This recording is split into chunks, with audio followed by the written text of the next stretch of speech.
of all, good afternoon.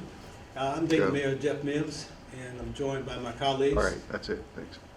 Chris Shaw, your Fairchild from East Turner Sloss. And we're here actually to give you just an update of this very exciting next couple of weeks that we have to look forward to. NATO's coming, in case you haven't heard that. Okay, so they'll be here shortly, along with another 1,200 people here from across the world to look at some of the great things that we have as far as the city of Dayton is concerned. Of course, it's our hope that they come and stay as long as they like. And because of some of the great things that they see, will see, we're hoping that they come back often or even stay if they would like to make sure that they're getting the full benefit of all the great things that have been happening in Dayton over the last 10, 12 years. So actually, as we go through this process, it's always important that we allow for those citizens who may have an opportunity to be either confronted or interacting with individuals who have some concerns, protests here or there maybe, and we hope that's to a minimum, but this is a free country, so individuals have a right to be in those spaces as well. So what our primary responsibility has to be is to make sure that every citizen, whether they're coming here from out of town or whether they live here in the city of Dayton, that they are safe. And so I have Major Molson, who's going to give you a lot of update on some of the great work that they've been doing over the last year, actually, in terms of thinking about all the things that they can do to make sure that Dayton citizens are safe. Now, they go through this process not too often, but they always are coordinating, just like we coordinate with other cities who have challenges that they have in their respective areas.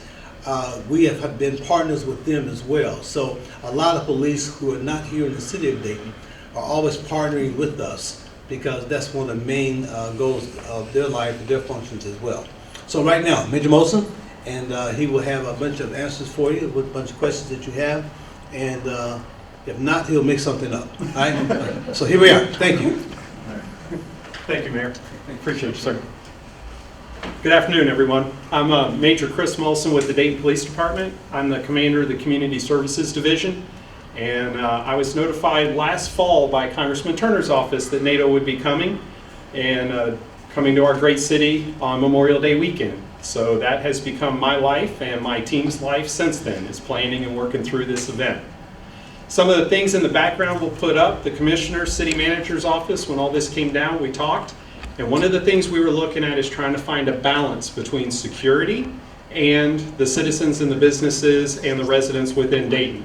So that's been a very challenging, but hopefully if this works well, it'll be a very rewarding endeavor that we've accomplished as a city. So starting off, next Tuesday, which will be May 20th, you're going to start seeing roadways closing down in the downtown area. It's primarily in the area of 2nd and Main Street and a couple blocks in each direction.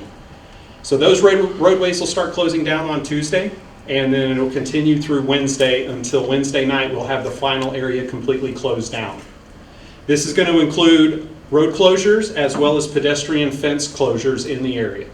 So there's a lot of stuff that's going to happen in those 48 hours to get the NATO Village set up for the delegates who are going to come here on the 22nd, which is Thursday of next week. That'll be their first day. The 22nd through the 26th will be the NATO conference. That's when they'll be here in the downtown area, going through their different meetings and different things that they're going to be doing throughout the city. They're going to leave on the afternoon of the 26th, and then we're going to try to start getting everything opened up. Now, I would like to say that everything will be open by the morning of the 27th. We're going to do our absolute best to get the city opened up by then. That being said, the morning of the 27th, there's still going to be a lot of concrete barriers, fencing, equipment downtown, but we're hoping to get the roadways open back up so that we can minimize the impact on individuals within that area. The pink area that you see on the map is the area that's affected. Now, this is not 100% accurate. It is as close as we could get with the programs we have. But basically, within the pink area, those are vehicular road closures. So vehicular traffic inside that area is going to be only for NATO-related guests or specific residents and businesses that we've already coordinated with. So inside that, we have this map, the parking and entries. So what this map denotes is, if you look at the lines, we'll use the orange one on the top center of the map, which is Main and Monument. The orange squares are the closest open parking space to that part of the NATO Village. The orange lines you see are actually pedestrian corridors. That is a way for people to move into different parts of the NATO Village to still go to their residences, their businesses that are in there. And they can go through these checkpoints without going through police. They can go down these corridors without any police interaction. They don't need credentialing, badging, anything. So let's take Flying Pizza, which they've decided to close for this event, but it's an easy one for us to use. At the corner of North Main and First Street. You would park in the two squares at the northern section that are orange. You would go to Main and Monument. You would enter into a pedestrian corridor there. You'd basically walk down the sidewalk. You can go into Flying Pizza. There's a beauty salon there. There's other things. So that's how we're kind of maintaining access for the citizens of Dayton and the people who come down and frequent the businesses within Dayton and the NATO Village. Again, those corridors, you don't have to talk to police, you don't have to have badging, and they're open 24/7. So the color on the maps, I'm a visual person, so those maps work well for me.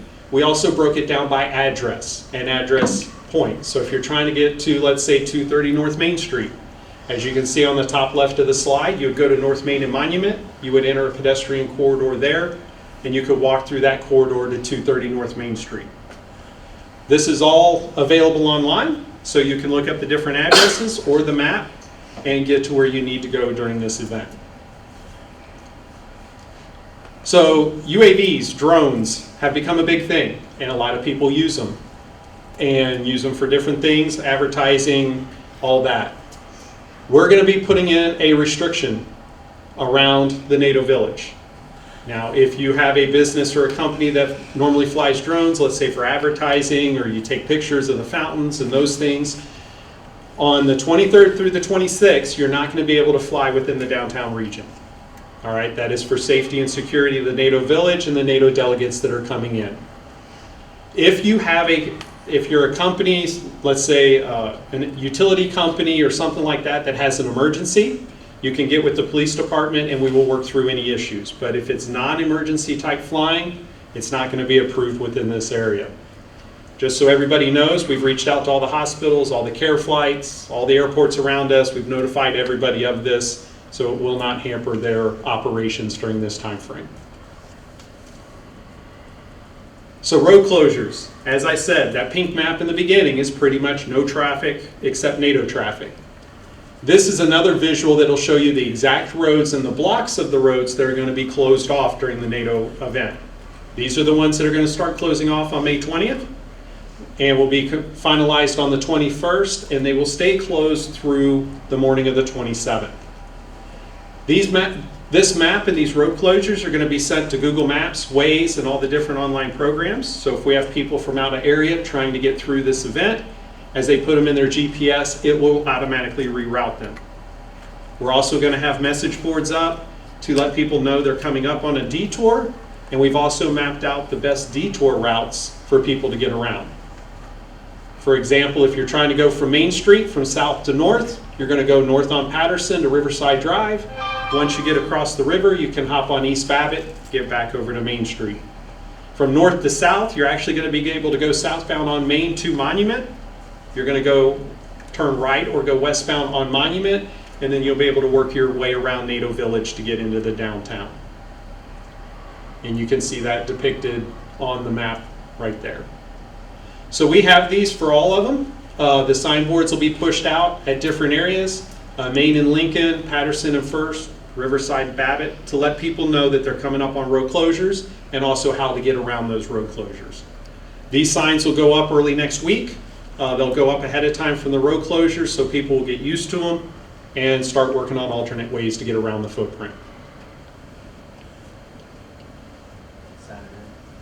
Oh, sorry, Saturday. Thank you for reminding me. On Saturday, we are going to make changes on the detours on Riverscape near on Riverside near Riverscape. Riverscape is going to have an event on Saturday, so we are going to be closing the road down for about 6 hours that day. So those will be a single day detour that will be published, and you can see the routing up on the screen that'll get you around that event. Again, that'll be about a 6-hour window on Saturday only. The rest of the time, that intersection will be open and people will be able to flow through that intersection. So some of the social media graphics you're going to see, we're going to be pushing out a lot of information. We're going to be putting out a phone number that you'll be able to call that'll have a static message on it.